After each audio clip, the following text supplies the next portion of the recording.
Hey, what's going on everybody? Today we are making a classic Italian dish with this chicken cacciatore. Macro-wise, it's a fairly balanced meal, under 500 calories, which is great for anyone looking for more cut-friendly meals. And it tastes fantastic, of course. It's a household favorite of ours, and we think you'll love it too. So let's jump into how to make it.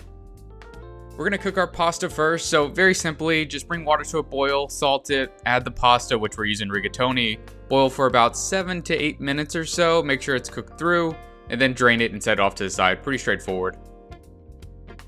Right now we can sear some chicken. So to a skillet on medium-high heat, we'll add in some oil and then toss in our chicken, for which I'm using roughly 1,000 grams or so today.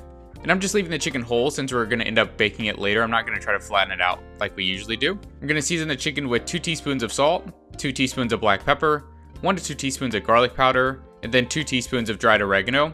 And those measurements, by the way, are for the entire chicken quantity, not per side. So think about using roughly a teaspoon or so each per side of the chicken. But just give the chicken a second or so to cook. We just want to start to get some color developing and to start developing a crust as well to give the chicken some texture. And then once we have that, we can remove it and set it off to the side. And again, the chicken is still raw. We'll end up finishing it later in the oven. All right, to the same pan here, let's add in some more oil and then toss in 250 grams of diced yellow onion, 150 grams of diced green bell pepper, and then 250 grams of diced mushrooms. And we'll heat all of this with a pinch of salt. And for the mushrooms, I mean, look, I don't like the texture of whole mushrooms. My fiance can eat like a full plate of sauteed mushrooms, but I can't. Not to ruin it for anybody else, my brain just can't get over that spongy texture it has. But I do like the flavor, so I simply just dice them into little pieces, as you can see here. So when I eat the dish, I'm not getting a whole chunk of mushrooms. So if you're not someone who likes the texture of mushrooms, hopefully this works for you too. All right, now once our vegetables have started to caramelize, let's toss in 4 cloves of minced garlic to the center here and toast it like we always do. And then for a little heat, I'm gonna add in a pinch of red pepper flakes as well. It's probably about 1/4 of a teaspoon or so. And you can add more or less if you prefer, but just let this cook for a second. And then once it's there, let's go ahead and mix this all together. Now I'll add in 300 grams of cherry tomatoes. And I'm just gonna give these a couple minutes or so to start to blister.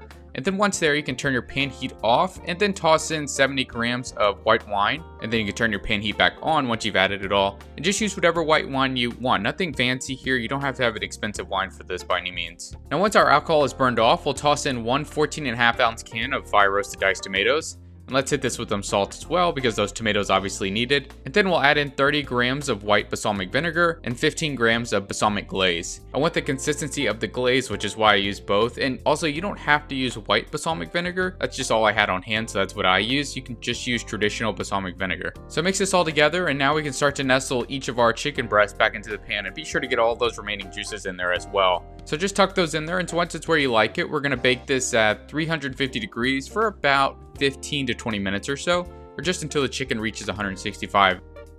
And after about 15 minutes, here's what I have, which is a lot of goodness in a skillet. That's what that is. All right, so let's get our chicken breasts out of here. I'm gonna slice these off to the side.